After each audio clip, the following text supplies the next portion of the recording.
And so he invited me to collaborate with him to do a pilot study with 10 sudden cardiac arrest patients. They were all medically, clinically dead. They were all revived with a defibrillator. I regressed them, each of them twice, back to just before their heart stopped, and then took them through what happened before they were resuscitated. In some cases, they were in chemically induced coma because of being on life support. So some of them remembered what was going on while they were asleep in coma and supposedly unaware. And most of them remembered hovering above the scene where their dead body was surrounded by colleagues and then EMTs and people trying to resuscitate them, following the ambulance back to the hospital often, and then going on into spirit where they met loved ones, where they met their beloved animals that had passed, where they got messages about why it wasn't their time and that they had to return.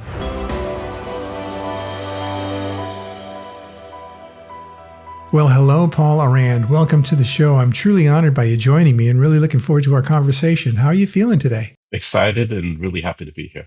Well, the same goes for me. Thank you for coming and sharing your story. And I got to tell you, every week we bring you powerful stories of life after death, awakening, and what it means to be human. And if that resonates, you'll love what's coming. Because today I'm joined by Paul Aurand, an author, hypnotherapist, and regression therapist who spent decades helping people heal trauma, access deeper memory, and connect with what he calls soul essence. Now, in 1998, Paul survived a lightning strike that left him paralyzed, traumatized, and struggling with memory and fear. And later, through regression work, he re-entered the NDE experience and discovered something that changed everything. Consciousness continues. What followed was an encounter with unconditional love, oneness, and a simple but life-directing instruction. Listen, not just to the mind, but to the heart and to the soul and the spirit. So, Paul, thank you for joining me today. Welcome to the show. Thank you very much. You really summarized that so well, better than I could myself, I think. Well, I'd like to get the audience all warmed up and let them know what's coming. And it's a great story for sure. I know you and I have been talking for some time and we finally got on the calendar. So thank you for that for sure. I know I like to start off by giving you the microphone and the stage to share your story. And then after that, we'll get into some tantalizing conversation for sure. I think I'd like to start by saying sometimes the universe conspires. I think we have our own plans, but I think the universe has plans for us as well. And in the early 90s, I was busy doing clinical hypnosis, especially for pain management, working in a medical office. And I was pretty good at anesthetizing pain. But when I ran into people that had really chronic pain that was trauma-based, I found that anesthetizing that pain wasn't really ideal or permanent for them. I wasn't happy with the results I was getting by reducing or eliminating pain, and began to take a reverse approach and really have them start to focus on their pain, pay attention to it rather than numb it, and start to, from a higher consciousness or a more objective perspective in hypnosis, dialogue with the source of that pain and see what message the body was giving them, what it wanted them to learn or change in their life. And it was in the course of doing this that a few people spontaneously regressed to past life. Now, past life I'd read about, I was somewhat curious about, but I wasn't sure where I stood with it. There wasn't a lot of scientific research on it. It sounded interesting. The concept of reincarnation, I think since I was young, somehow made sense to me. But to, in the middle of doing pain management, have someone go back and tell this story of something that happened in a previous lifetime that left some imprint that they brought into this life and that was behind the pain they were experiencing, I found fascinating, although I wasn't really sure if what people were describing was truly from a past life. But surprisingly, oftentimes when this happened, the pain that they'd been experiencing for many, many years abated. They didn't have pain anymore. So one of the first experiences was a school teacher that had chronic shoulder pain for 7 years. And she'd been through so many different treatments. I was really last resort. Let's go to the guy that does hypnosis in the office there and see what happens. And she regressed back to a previous life where she saw herself as a slave. And reincarnation in past life wasn't in her belief system. It wasn't a concept she really even believed. So she goes back to this past life where she's a slave. She's stealing food to try to provide some food for her starving son. And she's caught stealing the bread and beaten to death. In the process of beating her, the guy, her master, stomps on her shoulder and crushes it until he beats her to death. And she's telling this story with great animation, lots of emotion, crying. And I'm not sure exactly what's happening. Is it fantasy? Is it psychosis? What's happening here? I did my best to process it. I wasn't trained in and wasn't practicing past life regression at the time. So we just took her through the story. She told the story. And when she completed the story and I brought her out of hypnosis, she was surprised that she no longer had shoulder pain. I wasn't confident that was resolution of it. And so I said, well, come next week for your next appointment and we'll work on it again. She came 2 weeks later and said, no, there's no more pain. It's gone. And I'm back on the bowling team. I didn't know, but she used to like to bowl and hadn't been able to for many years. So I thought, okay, interesting. I wonder what that was. And then it happened 2-3 more times with different people. And I said, no, I have to. So I said, maybe it's past life. Maybe it's not. But as long as this lifelong or many years long problem is resolved, who cares? As long as they get relief, the healing they're looking for and hadn't found in other modalities, fantastic. But after it happened enough times, I said, no, I really have to learn to do this intentionally. I have to get some training in it and start practicing it. And so I started doing that kind of on the side in a separate office and had some really amazing experiences. And it was during that time of exploring past life that I had my enlightening experience where I was struck by lightning. Not that the two were related, but was time frame. That's something that happened about a year into experimenting with past life. And the lightning strike experience happened, as you said, in 1998. Yeah, 98. July, just before my birthday. My son was having an outdoor swim meet, and we were attending that, and there was thunder off in the distance, and the lifeguards followed the rules that they have. I didn't know. But they take a 20-minute recess or break before they start a meet if there's thunder, if there's lightning coming. You couldn't see a storm. It was sunny and clear, but off in the distance, there was a rumble of lightning. So they paused the meeting twice. And my youngest son, who was 3 at the time, got kind of antsy and wanted to leave. So I walked up the hill with him and put him in the car, thank God, and walked around to the back of the car, opened it to put the beach chairs and cooler in the car. And my whole world exploded. I didn't know it was lightning at the time. All I knew was that everything went white from, you know how loud thunder is when it's in the distance, when it's right there. It was like a huge explosion. And I began to be electrocuted. My whole body was convulsing. And, they say time slows down. I didn't know I was having NDEs at the time, but time slowed down. And I had enough time to think while I'm being electrocuted, wait a minute, I'm wearing rubber sandals. I should be insulated. I didn't know where the electricity was coming from. People standing back further saw a bolt of lightning hit a tree that the car was near, and it traveled through the roots of the tree, through a drain pipe, and the bolt of lightning actually came up out of the storm drain. They saw tentacles of lightning come up out of the storm drain, hit my legs, went up through me, out of my body. There's always an entrance and an exit with lightning when it hits you. Came out my hand. Keys went flying. My baseball hat popped off kind of like a cartoon. It went into the car and melted out the wiring system in the car, went off the front of the car and knocked another person down. By this time, I'm laying in the gutter, and the huge storm has arrived. Hail, heavy rain, unbelievable wind, and no one's cell phone would work. Cell phone tower service was out. So people were trying to get an ambulance. I'm unconscious on the ground. And when I finally came to, I was still, half my body was numb and paralyzed. I didn't know exactly what had happened. I just know I had this searing, burning pain that ran through my body. Thank God my son was in the car. He was insulated.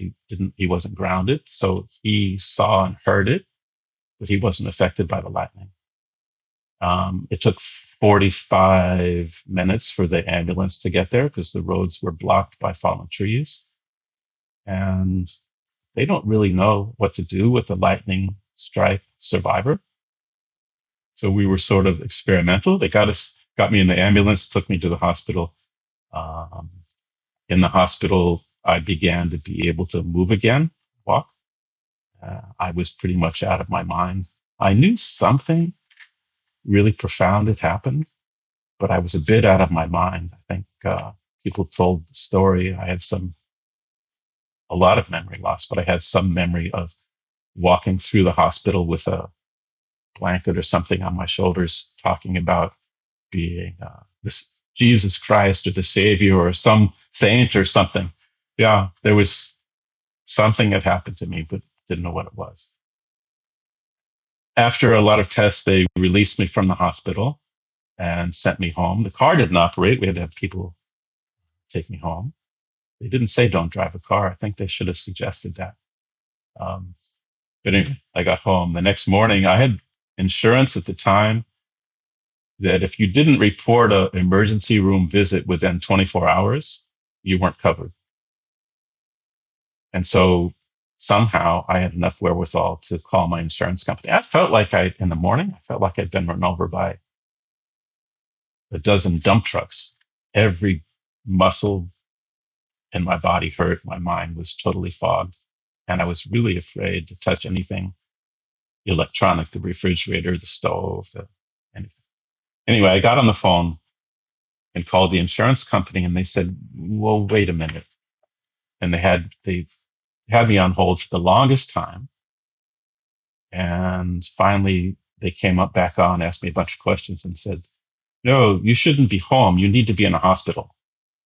And when my insurance company insisted I go to emergency room, I said, well, okay, maybe there's really something wrong here. So I went to another hospital, was there, a lot of the same tests, and they sent me home. There's nothing they could really do. I had, in addition to the pain, I think for 6 months, I really struggled, especially with short-term memory. You've probably heard the story of me pulling into the gas station to buy gas for the car, and my son looks at me and says, what are you doing, Dad? And I said, I have to put gas in the car. He said, you just stopped and bought gas. I had no memory about that at all. Really scary. So I couldn't work. I couldn't see clients. I wasn't able to function well enough to do that. And I didn't know it, but I had a perforated colon and from the lightning. And within about 6 months, the infection really grew, and I had to have a surgery and have that repaired. My health began to improve, but my memory was still really bad. And around that time, I had sponsored a colleague to come from California to do a somatic healing workshop at my center. And he saw what rough shape I was in. I was just heading back to work.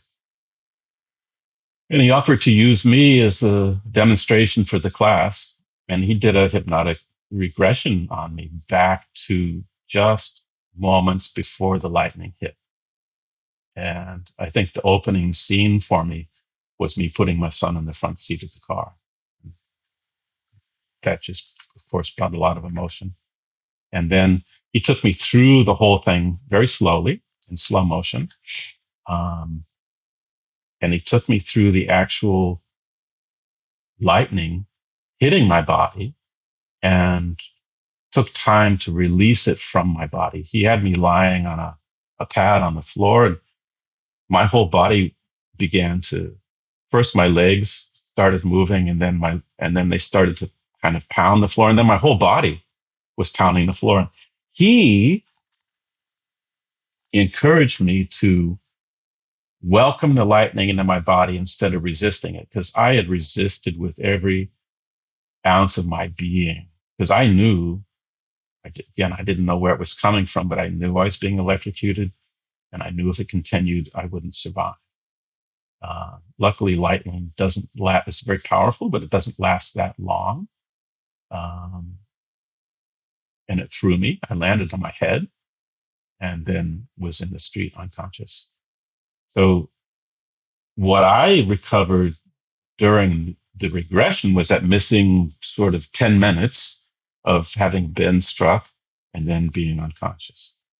And I think for me, that was the most meaningful gift from the whole experience, that up until that moment had just been trauma that made my life very difficult. I couldn't really function very well. I had memory loss. I had chronic pain, certain fears as well from trauma.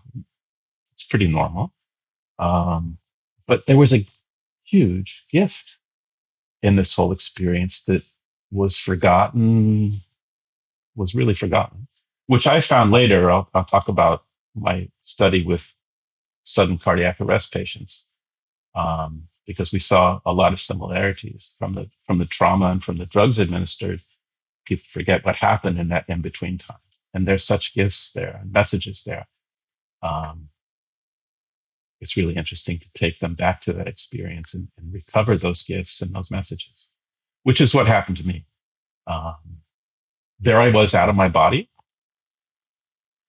So I think the first really important thing is remembering or knowing, okay, my body is dead. It's not functioning, but I'm still aware. I'm still conscious. My body experienced a lot of pain, but I'm not experiencing that pain. And then traveling away from the body, still conscious, still aware. You say still conscious, still aware, even more conscious, even more aware, I guess I could say. And had first, upon arrival, if you will, of this other side, this spirit world, there were many, many people there to greet me. And they were clients that I'd seen in my life, doing the work that I'd done, that were there to say thank you. And I felt such deep appreciation from all these people whose lives I touched and hadn't necessarily thought so much about what I'd done or what had happened. But there was just this waves of appreciation that brought me to tears. And then the next thing that happened to me was being put into oneness, experiencing being one with all things. And it's hard to describe, but I had a sense of self, but no sense of separation. So I think one of our core wounds is feeling separate, not good enough, alone. But I really felt I was part of everything and everything was part of me. No sense of separation at all. And I also experienced coming out of that oneness and being separate again. And I think that most of us long for this, not just being loved and accepted, but being a part of all things again, not being so separate from it. And so that was both a gift and a painful experience of being one and being separate from that. I think that when we come and incarnate into our human body and live on earth, that as much as there are many joys and pleasures and gifts on earth, there's also often a sense of, where did we come from? And why am I here? And then experiencing unconditional love was the next big wave of that experience. And it's hard to describe, but total unconditional love. And yeah, was I a perfect human being? No. Was there judgment or punishment? Not at all. Only love. Only love. Really, you could say all there is love. And I think that we strive for that. We want to experience that. We want to offer that, perhaps. But to really experience it is something that you'll carry with you forever, for lifetimes, I suppose. And then the messages came, and the really big one, as you mentioned earlier, was listen, right? They said, well, you have a pretty good mind, but you depend way too much on it. And you really need to listen to your heart, listen to your soul, listen to spirit. We're trying to guide you, but you need to listen to really get that message. And so that's been a real theme for me in my life, and for the work that I do as well, is to listen. So it was a really transformative experience to be out of body, to have these experiences in spirit, and then come back into body.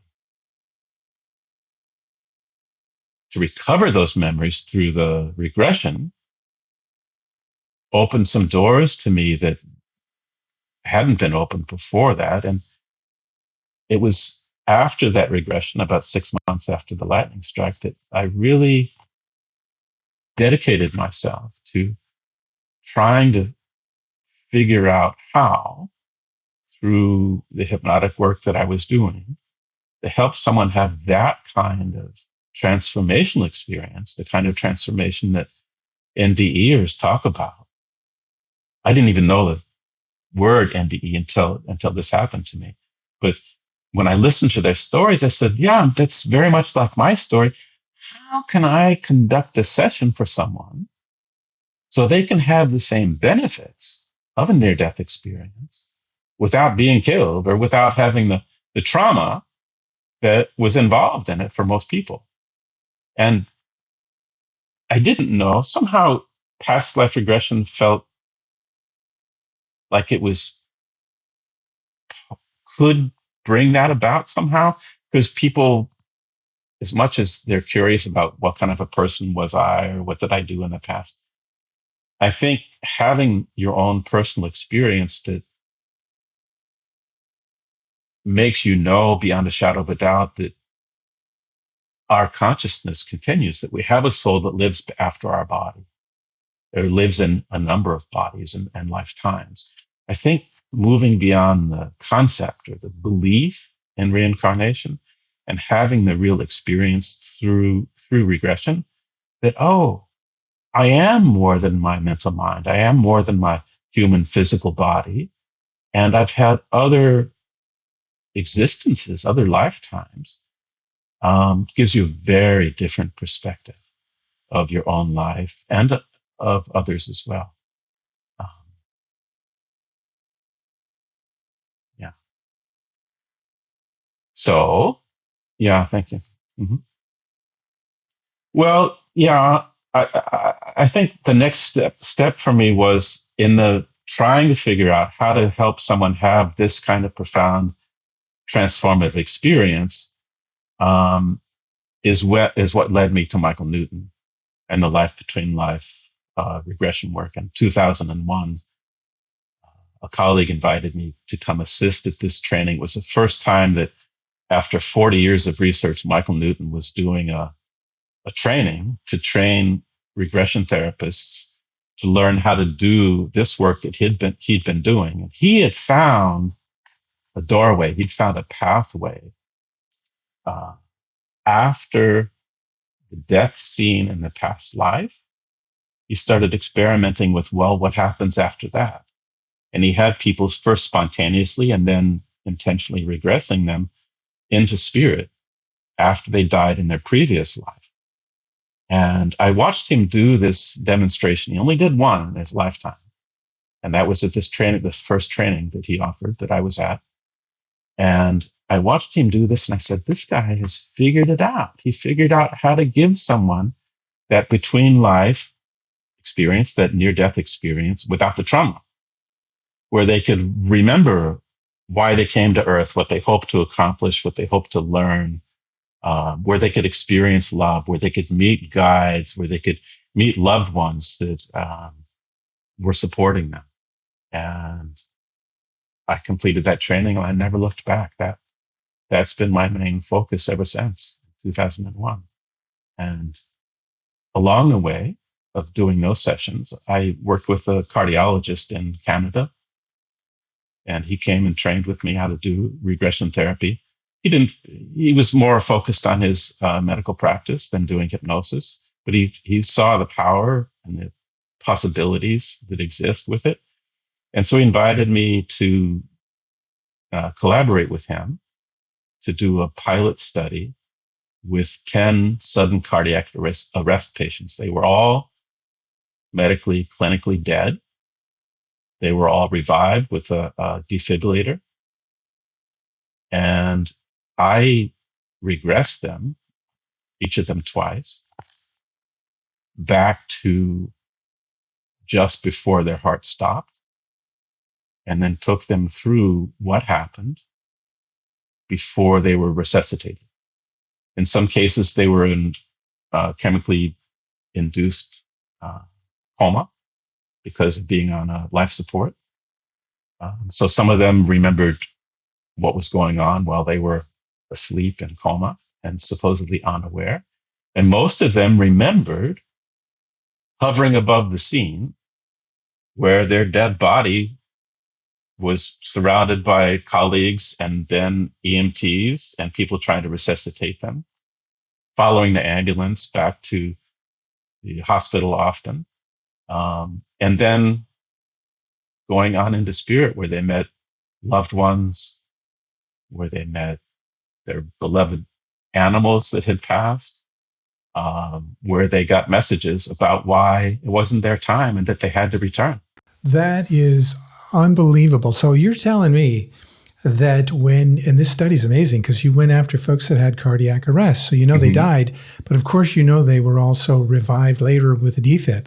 Mm-hmm. And so historically you wouldn't have known. A small percentage of those folks could have come and said, I remember this NDE experience, and they might share it. But there's a larger percentage of folks that just don't remember it all and they don't even know that it happened. And you're suggesting that if you take a large percentage of those folks and regress them back to that point and walk them through it, that you'll get a good percentage of those to actually then remember and have those experiences come back to them. Is that what happened? Exactly. And intentionally, we chose 10 who did not remember or did not know that they had had a near-death experience. Every sort of heart-stopping death of any cause, where the person is somehow revived, whether they remember it or not, because their heart stopped, their soul left their body, and or their spirit or whatever it is, their consciousness, and they not only observed themselves, they went off to the other side. It's not your time, and they came back. There's so many folks that actually would come forward and say, wait a minute, there was that time when my heart stopped. And you're saying if they reach out to you or someone that could regress them, they could actually experience the NDE that they had that they didn't even know they had. Exactly. And in the study and doing further work with it, we realize it's really a fluid sort of situation where some don't go very far from their body. They're hovering above the scene. They don't go very far, and they very much want to come back in, or they're defibrillated very quickly and come back in. And so, there's something called the Regression scale, which measures the different elements or features of a near-death experience. It's been revised recently, but it's a very fluid situation. And so how far someone goes from their body and how far they go into spirit or above the scene varies quite a bit. Yeah. So most of the 10 I had the opportunity in that study to regress had gone to what they call what we call the threshold. They all describe a sort of point of no return, where often a guide or a loved one, a grandparent or something, says, no further, it's time for you to go back. And they tell them why they need to go back. But when they come back into their body, into the human brain, they have this amnesia like we have when we get born and don't know why they came back. And often they're struggling because they've experienced love or they've experienced oneness or they got some message that was really important about why they need to return, and now they don't remember it.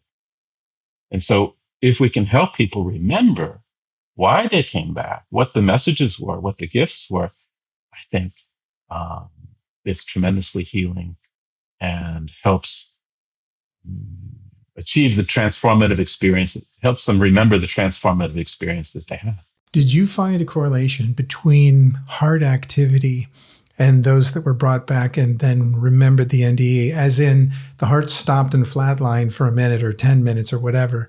Or if a person goes under anesthesia during the operation for a couple of hours, is their heart slow enough down that they also might have left the body and come back? Have you ever done regression on that? I think that it's possible. So there's OBE, out of body experience. And I think that that's more common when there's surgery and anesthesia. And I think it's also why some people struggle after a long surgery, is that they're still not fully back in their body. My theory is that they're still part out and part in. And it's in this case where you want to do exactly the opposite of hypnosis, which is dissociative. You want them to associate. You want to bring them back into their body more fully. And I've done that and seen really good results from it. Wow. Yeah. No, I've talked to a lot of folks about OBEs, out-of-body experience, and the whole process of sleep paralysis and getting yourself to the point where, in many times it's described as bringing sort of the magnetic, electromagnetic field of the heart so low that the spirit or soul or the essence, the consciousness can depart. The attraction is so slight that you can leave. And then when you're sort of done having that experience on the other side, you would come back in and kind of reanimate you, if you will. Many folks say that it happens to everyone every night. And so you kind of go through this process and don't even know it. So this would be interesting to know. I know past life regression is one thing. That's when you regress right down to when you were born and then boom, you go back into some other existence. But you're not regressing past life. You're regressing within the life to go back to that experience they had. So It'd be interesting to see if it was as simple as regressing people back to the very night before when they went to sleep, just last night, and taking them, try to slow them down in there and take them through just enough in there where maybe they actually go, oh, wait a minute, I just left, That would be interesting. Absolutely. Yeah. I was at a hypnosis conference in Sydney, Australia, and I was to do I was to do a live demonstration of a past life regression. And the volunteer I didn't know this, but so I learned from Michael Newton, instead of just doing hypnosis and going into past life, I like to go through childhood and then in utero, in the womb, and then into past life and then into spirit. Some can go from the womb into spirit too. But I was attempting to do this past life regression demonstration. And the volunteer, as I said, go back to a pleasant or enjoyable childhood experience. That's usually how we start. He said, well, I don't think I'm going to make it. I like, what? He says, well, the doctor's working frantically. He's sweating. He's rushing. He's shouting orders. I'm like, this doesn't sound like a pleasant childhood experience. No, 4 years prior, he'd had open heart surgery, bypass surgery. And after the surgery, they lost him. And fluid built up in the chest, put pressure on the heart and stopped the heart. And they were trying to get his heart going again and get the fluid out. He's watching from the ceiling of the operating room. I don't think they're going to be successful. Just as a matter of fact. And then he drifts down the hallway of the hospital, which he'd never been in. And he goes into the waiting room, which he'd never been in. And his wife is there. They had 9 or 10 children.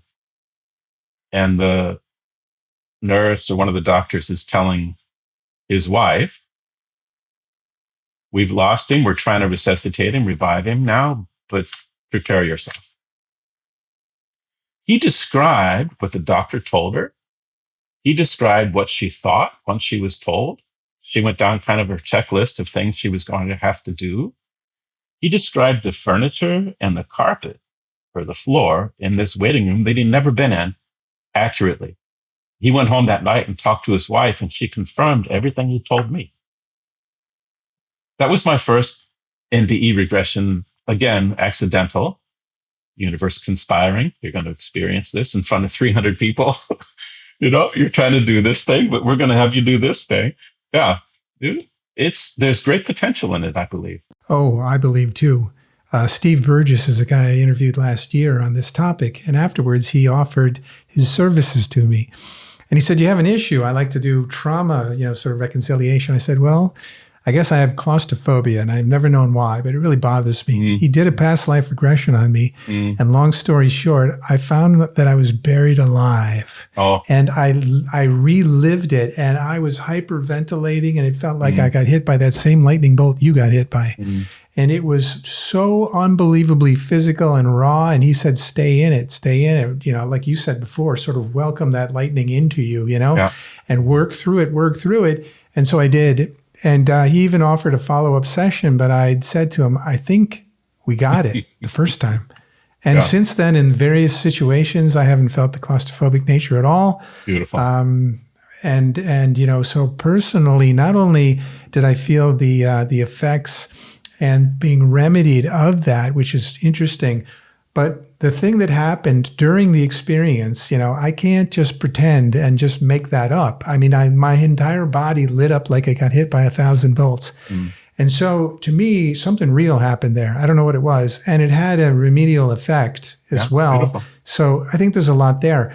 Now, the one thing I would ask you is this. In these discussions over time, I've had folks say, well, it could be a past life regression, but if everything is happening now, you might actually be connecting into something that's occurring in the now, but it's another life, a parallel life, or even maybe someone else's life, but that's going to contribute toward the betterment of this existence. What are your thoughts there? Yeah, I understand it. And yes, it's somewhat confusing. My mental mind is rather linear thinking.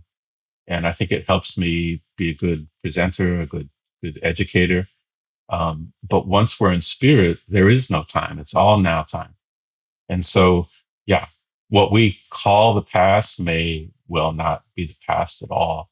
And honestly, because I'm known as a life between life and a past life regression therapist, people come to me seeking past life and between life. But ideally, we practice regression therapy and go back to the source of claustrophobia. We don't know. When you were a child, did you get locked in the car or in your tent, or you were in a dark room or a closet, And so if we're going for past life, it may or may not be in past life. And I don't think past life is necessarily the place to look first, but just go back to where it began and be methodical. Go back through childhood, go back through womb, and go back into past life until you find it. It doesn't solve the time problem, because if it's all simultaneous, I think that it's a construct that helps us function here on planet Earth. In spirit, not really. Well, I interviewed another gentleman named Christian Sundberg who his story, it was the life between life story, right? Mm-hmm. And so, which is pretty amazing. So that'd be kind of fun to dig into now, since you've focused on that area and probably have taken a lot of folks through that experience of what was before this life? How did I choose it? And all the sort of the things that you've uncovered in that area. That'd be wonderful to hear. It's really fascinating, fulfilling. I've been doing it a long time, since 2001. I've seen thousands of people for it. And to this day, it's still fascinating. It's still informative. I learn every time I do it. I feel a real honor to be part of that journey for someone. I think that a lot of people come in because they want to know, what's my purpose? What am I here to do and to accomplish? And yes, souls do come with great intention about accomplishing something, but I think I've seen it's far more common for the soul to say, well, I really want to develop this certain quality or aspect. I want to have this certain experience on earth. And sometimes we choose difficult experiences so that we can learn and grow. And I think that for me, one of the biggest themes is that we're here to do just that, to learn and grow. And I think that I understand we have our psychology and we have learning and growing to do as human being. But what I didn't understand until I did this work for quite a while is that the soul too learns and grows.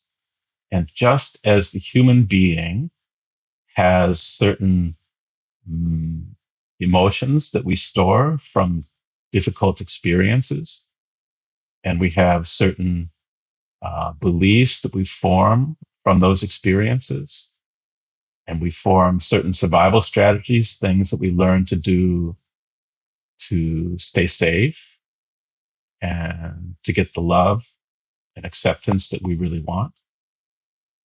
The soul does as well. The soul has misunderstandings. The soul has certain beliefs that aren't necessarily true or accurate. And the soul has certain survival strategies. There are plans that the soul makes as it leaves the body in a previous life and says to itself, well, because of this and that and the other thing, then next time around, I want to be sure to have this experience or not have that experience. These are kind of promises or agreements that we make. So the question is, can you stick to those? If you say, this is my life's blueprint.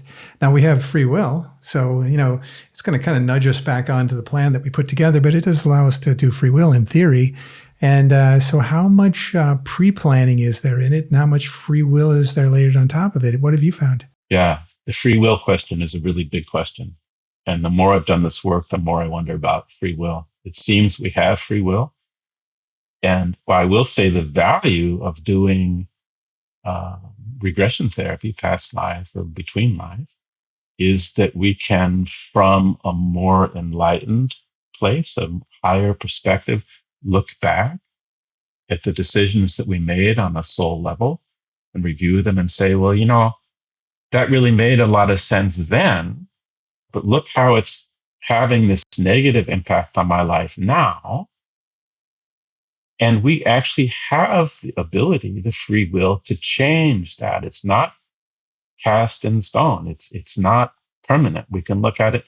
So someone that I worked with that had a lot of money and a lot of power and really misused it, didn't do anything good with it, really caused people to suffer and was rather gluttonous in their previous life.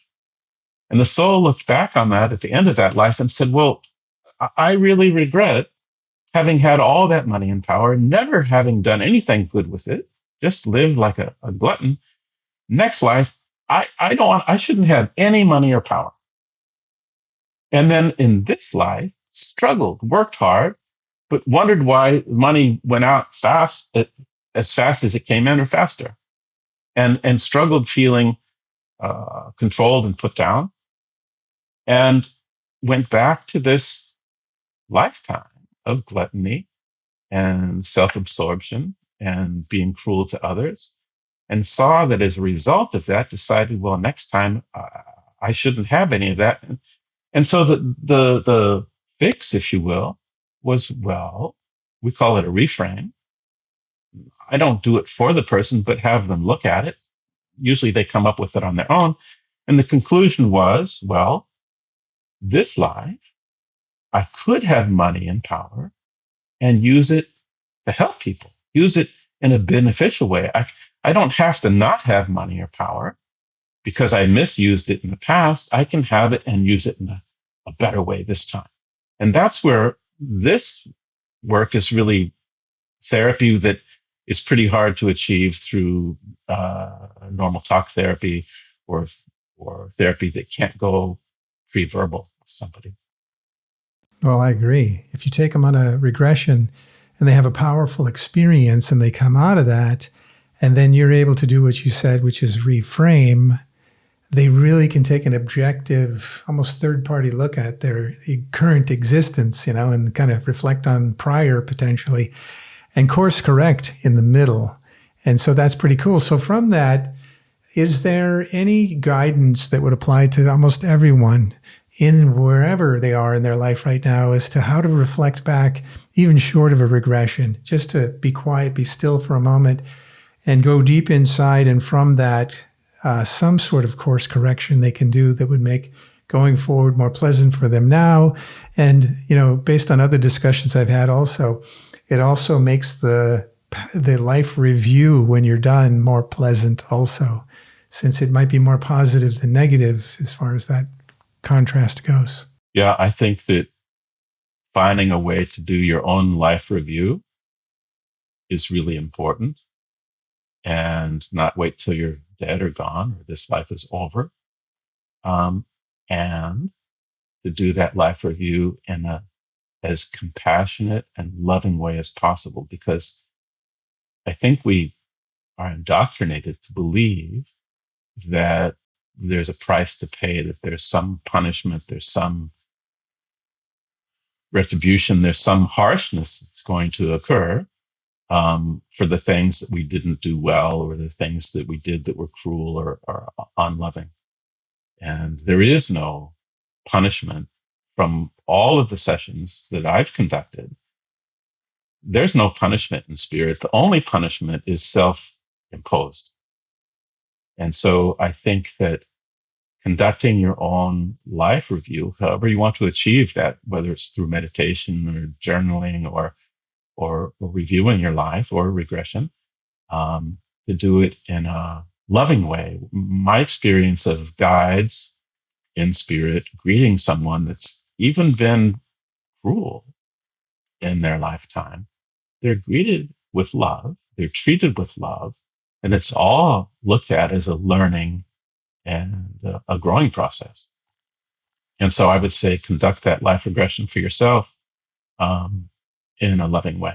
I've heard the same from the other side, which is the only judgment there is, regardless of the life you've led, is the judgment that you place upon yourself, that you're met with unconditional love, but it's your opportunity. And so oftentimes those that go over and have a life review and an NDE and come back, they realize, whoa, they can definitely course correct on a lot of things, so that when they actually do transition, finally, their life review on that second portion of their life is going to be much, much smoother for sure. Now, I have this section here called Heart's First Whisper, where I ask questions directly to you, and these are all premeditative, and you can use your heart to answer rather than your mind or your thoughts. I love that. So let's jump into the first one. The first question is, when you recall the moment of complete unconditional love, what does it reveal about who you are beneath all our roles and identities? I think that as unbelievably wonderful as it was to experience unconditional love, it also made me aware of my tendency as a human being to be judgmental of other people. And it's one of my human qualities or traits that I'm not proud of and I've worked on, but it's something that's part of my personality. And remembering the unconditional love that I experienced helps me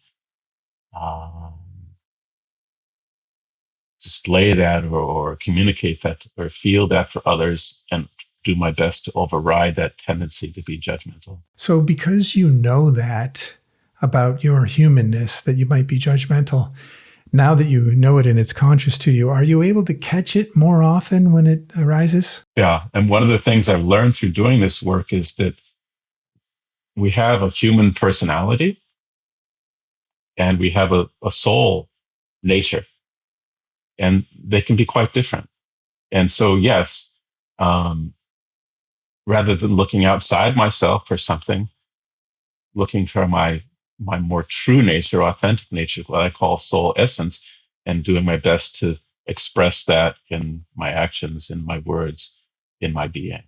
That sometimes I'm that fallible human being that has that nature, and that's part of my learning and growing, is to, I don't want to say battle with, but to observe that tendency to be judgmental and try not to be too judgmental about myself when I'm that way, and be more loving with myself.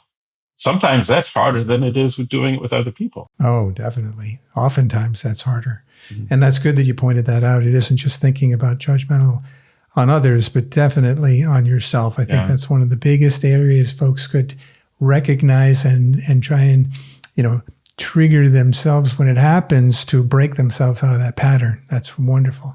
Hey, this takes us to number 2, which is you've described oneness as the absence of separation. So where do you see the illusion of separation showing up most in human life, and how can we begin to gently soften it? Like I said, I think it's one of our core wounds and one of the greatest issues that we as human beings on this planet struggle with. And so I'm glad I had the opportunity to have that experience of oneness. I did it when I had the NDE, and there was a time when I had salmonella. I was in South Africa and ate some food that was contaminated and was delirious and in fever. And it was that time too, I had another experience with being, I felt like I was a drop of water in many places simultaneously, my delirium from fever, but experienced a kind of oneness and part of other things at that time too. I think it takes lifetimes to really experience that more. I think it's easier when you're not in a human body, not having to deal with the kinds of things that can happen here on this planet. It's something I strive for, but haven't mastered. Yeah, it is difficult because the very sort of reason, maybe objective of coming here is to separate from oneness and then see what that experience is like. Mm-hmm. So it's interesting after a while, and you start to sort of awaken to the fact that you are more than just this on the other side. Then you try to regain what that is that you left, on the other side. But by the way, you came here to be separate from that. Mm-hmm. And so how do you find a happy medium while you're here? How do you even know you need to find a happy medium while you're here is interesting. Mm-hmm. Takes us to number 3. The message you received was simple. Listen. When listening is real, not mental narration, what does it actually feel like in the body? Great question. Yeah, there's a vibration or an energy to it. So I have a pretty active and busy mental mind. And it's taken me practice to start to differentiate what comes from that mental mind and what comes from somewhere else, my higher self, moving from thinking into feeling in my heart, and then even beyond heart to my soul self or my heart consciousness. And so the quality of it has a different sensation. It's not as hard as a thought, and it's often not compatible with what my mental mind would have me believe.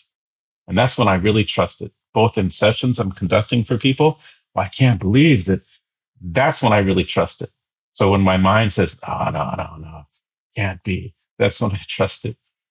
And it's a different voice. So I think differentiating the mental mind's voice and the inner voice with a little practice helps you recognize the difference. Yeah, it feels like intuition is the sort of thing they call, it's sometimes referred to it as that internal voice that you can listen to. And I guess you can maybe tune it by listening to it. And if it's like, oh, wow, it was a good thing I did listen to that and not, go in the other direction, you'll tune and know what that intuition truly is and feels like, and know that that's something that's helpful to you. So it's probably different for different people. Some people actually hear the words probably, and others just feel sort of a knowing and a feeling inside. It's probably different for everyone. Conducting a session, the person's voice will change when it's the soul self speaking. It's much more clear and concise and full and deeper in tone. And even if you practice yourself, when I'm speaking from my mind, my voice is here.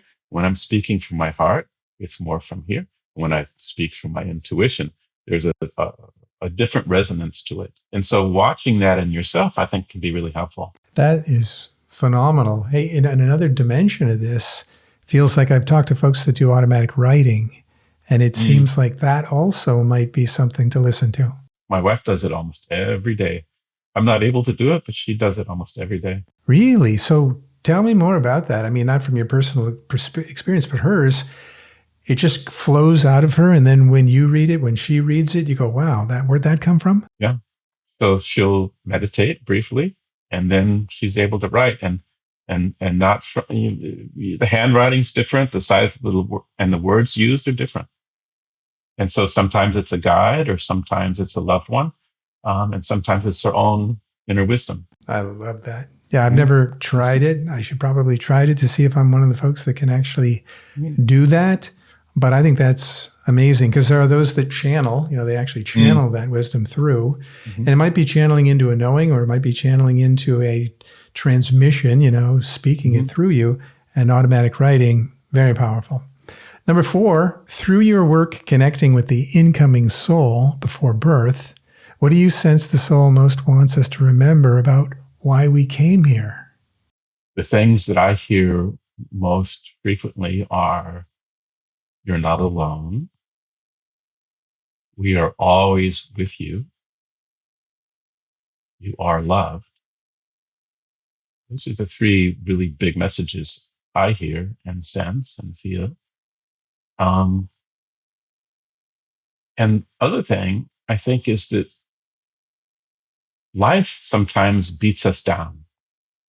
We get weary from different life experiences, and there's really something to be said for going back and retrieving the excitement, the sense of wonder, curiosity, wanting to explore and have the human experience, have the experience of life on earth, and reconnecting with that helps revivify. It helps bring joy back into living life, even though circumstances can be challenging.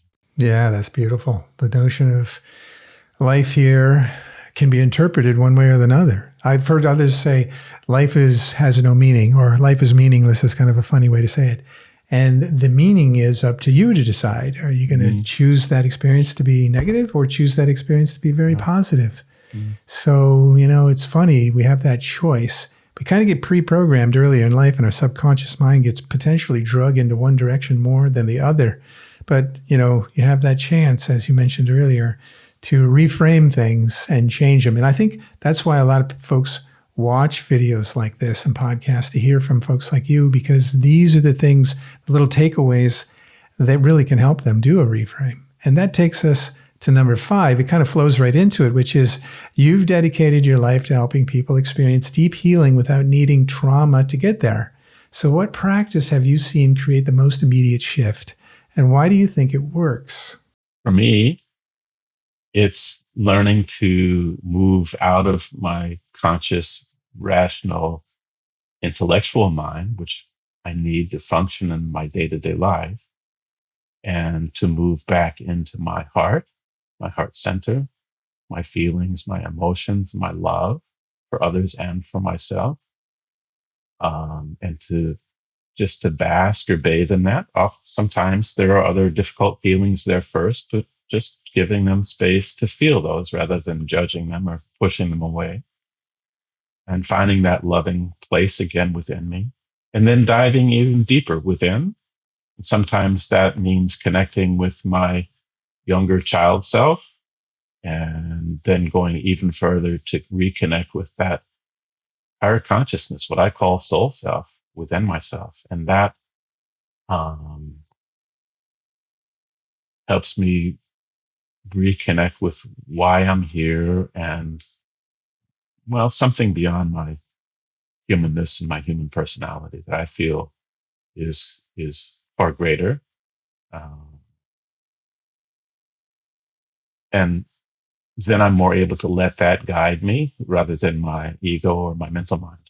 And that's when I feel more harmony in my existence in my life. Oh, I like that. The ego, the personality, the mental mind, as you imagined, is ever present and always in front of us. And that's why, as you said, if we could go more into heart and even deeper down into the soul that we are, we find maybe a better, sort of compass, a guidance system to give us a better experience that while we're here. Sometimes you wonder, why do we have this brain? It just keeps doing the wrong thing. Evaluating things too much. It's in the way all the time, especially when those thoughts come in and the ego gets involved. If you can get beyond that, life seems to get much smoother. And I tell you, it really dovetails into the final question we have here. That's number 6, which is for you looking back now. What does your heart say the lightning experience gave you? And how has it shaped the way you love, listen, and serve today? So connected with the question 5, I think that basically we have it backwards or upside down. And we lead with our thoughts, our mind, our ego, and we give that on high. It's our greatest achievement is our intellect, and we let our intellect guide us. And I think that our intellect is essential, but I think we have the whole system upside down. If we can go into our gut, our belly, our intuition, our inner wisdom, our soul self, and let that guide us, and then use our heart and our mental mind to achieve that. My mind can say, okay, if you want to bring this work to other people, this profound experience that you had, then this is how you can do it. But it's very different than ego-driven or mental mind-driven. I think that learning to reconnect with this soul self, this higher wisdom within us, something beyond intellect, and then use our heart and our intellect to do something with it is the right order. Interesting. And it's even more than an order, because you might start with one, go to the next, but you're going back and forth all the time. It's almost the checks and balances. Like you said, the mind will evaluate and execute and be analytical, which is required to do a few things, because we live in linear time. We can't just imagine something and it appears instantly, right? And so, but the heart is kind of the driving force and the intention behind what it is you're going to do. But the mind could be the analytical processing to do the steps associated with what the heart and mind have agreed to do in some crazy little way. But for those to work together and, to be conscious of that probably makes a lot of sense. Not just subconscious programming, just automatically responding throughout the day and dictating everything that I do, but really being conscious about the experience and the outcome and the process and so forth. So, Paul, it has been an amazing day. Thank you so much for coming on the podcast, man. I love this discussion. Do you have any sort of last summary thoughts you'd like to share with the folks before we close? I just want to say thank you for having me. I really enjoy sharing my story and what I've experienced. And I guess closing thought is it's all about learning. It's really about learning and loving yourself and others. I love that, because early on you say, love is all it is. I think that's a song, but, that's true. And I love how it came through in what you shared today. So Paul, thank you, for bringing such grounded clarity to experiences that are hard to put into language. The void, unconditional love, oneness, and especially that guiding instruction to listen more deeply. I love it. If you're listening and something in your heart is stirring, my invitation is simply don't rush past it. Sit with it, right? Give it a little space and maybe try one small practice today that moves you out of the mind and back into the heart. Great words of wisdom from you today, Paul. Hey, if folks want to connect with you and learn more, what's the best way for them to do that? Well, my book, for sure, Essential Healing, and there's 50 practices in there that can be used one at a time or mixed up order, but I really gave as much of what I know and use with people on a daily basis in that book for people to do it on their own. And you can reach me at paulaurand.com. My website is paulaurand.com. Beautiful. So the website address is down in the description below. Click on more, go into that. Click on the description and go. And the email address is there as well. And then the information about the book, you can find it all down in the description. So thank you very much, Paul. Thank you for having me. Appreciate it. If Paul's story moved you, be sure to like, subscribe, and share. And let us know in the comments. And if this episode spoke to your heart, share it with someone who might need a little light today. Until next time, keep questioning, keep exploring, and go way beyond the illusion to discover your true self. Take care, everyone, and bye for now.